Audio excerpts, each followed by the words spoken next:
Yeah, I know it's been a little bit of a different role this year for Will Muschamp, but what sort of impact do you think that he's had on this team, even with things looking different than it has in the past with him? I think the biggest thing is like just his energy that he's been able to bring. Even though he's not, always here, his presence is, and it's kind of funny because when T-Row got here, we said T-Row was another Muschamp because they've been working together for so long. And he really is, and when Muschamp gets back, that energy that he just brings, and he's just been here for so long. So just to see his face, it's always a good thing to see. Headed into another big game for KJ, just what's your message to him playing as a freshman in the playoffs for the first time, and what kind of development have you seen from him over the course of this year? Like his growth is crazy. When he first got here in the spring to now, he's just going to continue to grow. And he's not really a freshman anymore. No one is. At this point in the season, you've been playing, and especially if you've been starting all year, you're no longer a freshman. So just keep playing how you've been playing. You don't gotta change anything. Don't gotta do anything special. Just be you. You are special. And just go out there and play your ball. Yeah, Malaki, when you look at the secondary as a whole, Glenn was saying there's been some ups and downs throughout the year. Just as you've looked at yourselves over the past couple of weeks, what are the areas you guys have really focused on to, I guess, be more consistent going into the playoffs? Yeah, I think just being more aggressive all around the board, whether it's that, getting the ball off people or, coming up and making tackles, whatever the case may be. Just wanting to be more aggressive and have more of a presence on the back end. Okay, you've been a part of 3 great defenses now.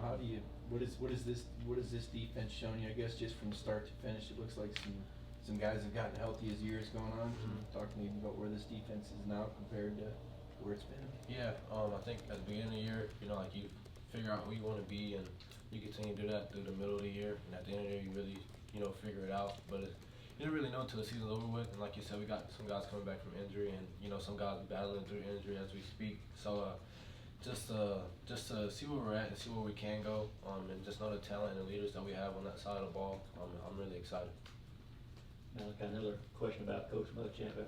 Obviously, he was on the field for the SEC championship game. Just from a familiarity standpoint, what was that like for him? Do you hope he's going to be on the sideline again for the Sugar Bowl? Yeah, it was good to have him on the sideline. I think that was the first one he's been at this year. So it was good to have him on the sideline because I know last year when we lost, we just kind of talked about it, saying that we wanted to be back in that same position, and just to have him have a special moment for me personally. But I know for him as well. I hope he's going to be at this one too. Like I said, it's always nice to have him around, and he's part of the team. He always will be.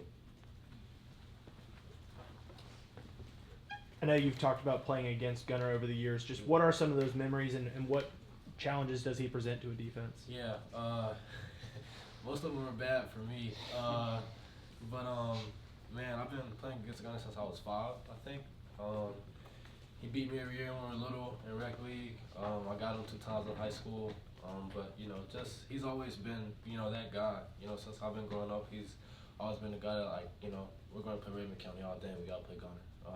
That's just kind of is, and just to see his growth since he's been here, he's been waiting patiently. He's been sitting, putting his time in, and he's been working while he was waiting, and now he gets a chance to go out there and prove what he can do, and I believe him 100%. Outside the facility, it's felt like a lull without Georgia football games going on. What's been going on here? What's been the mood?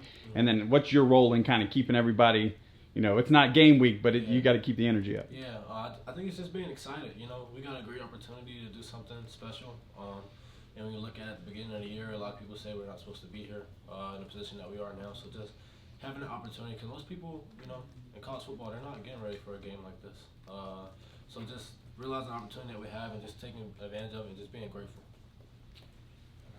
You just talk about how the team is kind of rallying around Gunner. Not what you see them on the field, but just his mindset in the locker room, how everybody's kind of rallying around him. Yeah, he's an easy guy to follow. Gunner's a great guy. Very respectful, great parents.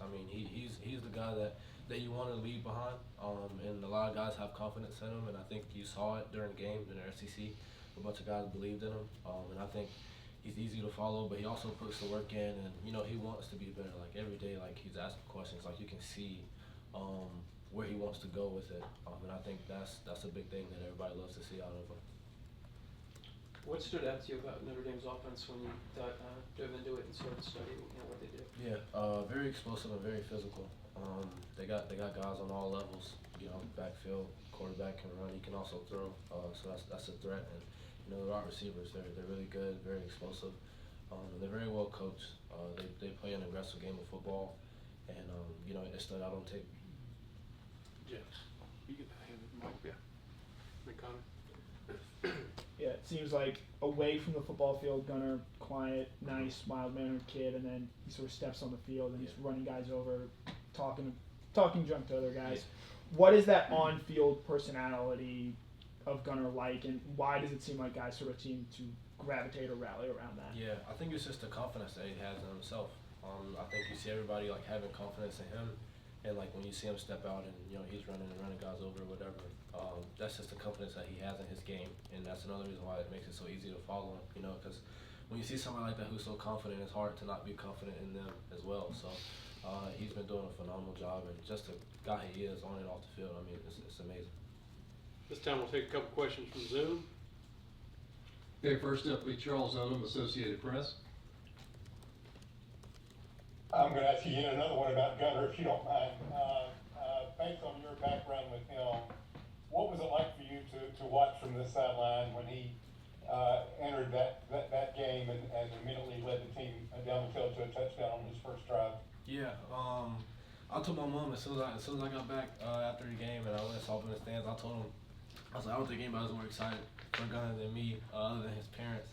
But you know, like I said, it's been a long time for him. He came here and he sat and waited. He put his time in, and you know, we have a really good relationship. And just to see him go out there and show what he can do after everything that he's been through while he's here, I was really happy for him. And next up, the Bailey Burmeister, Atlanta News First. Malaki, going off of that, another Gunner question. I'm curious, what is something that you could tell us about Gunner that maybe the average person doesn't know?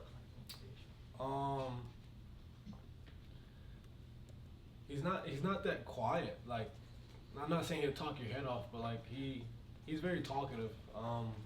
If you know him and you know if you're around him a lot. But like I said, he can be quiet, but he likes to talk. I mean, he's not like a quiet mouse or something. He likes to socialize. So I think that would be it. Time for another couple questions in the room.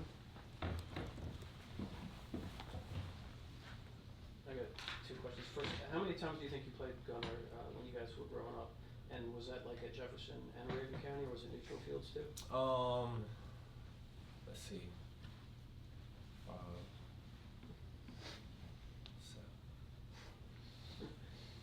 I don't.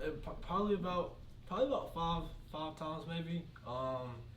It was once at Jefferson. The rest were at Raven County. He beat me every year, 33-0. Every year. I don't know why. Except for one year, it was 33-6. I scored. I want to ask you about Ryan Puglisi and Jaden Rashada. What are you seeing from them? As one of them will obviously be the backup now. Yeah. I mean, both of the guys are elite. You know, the arm talent is crazy on both of them. Just to see them just to kind of step up. You know, somebody's next in that role. You see the preparation for both of them. Just those guys. I think they're ready. I think they want to be ready. They want to have that chance, and when they do, I know they will be. You've played both star and safety this year, bouncing wherever Georgia needs you to play. What has that experience taught you about yourself? Yeah. Being able to do that. I think it's allowed me to realize like how versatile I can be, and it's allowed me to like really learn the defense. Not just like from safety or star, but just like from all positions. You know, because at safety I gotta know what everybody's doing, and at star, I gotta know the same thing as well. But there's more than people beside me, and that really helps me like have a clear focus on the field and like not so eager like to go make a play, because like I know where people are going to be at, so I don't have to worry about being everywhere on the field. And I think that's something I struggle with early on. Have time for another question if someone has one. Malaki. You're a guy in high school that played both ways. You watch Travis Hunter win the Heisman? Do you ever get jealous of that and wish you would have played a little more offense too? No, I wouldn't say I get jealous. I do miss being on the offensive side of the ball. I'm still trying to get Bubba to throw me out there. It's probably too late at this time of period, but no, I'm happy where I'm at. Okay, thank you, Malaki. Thanks, Malaki.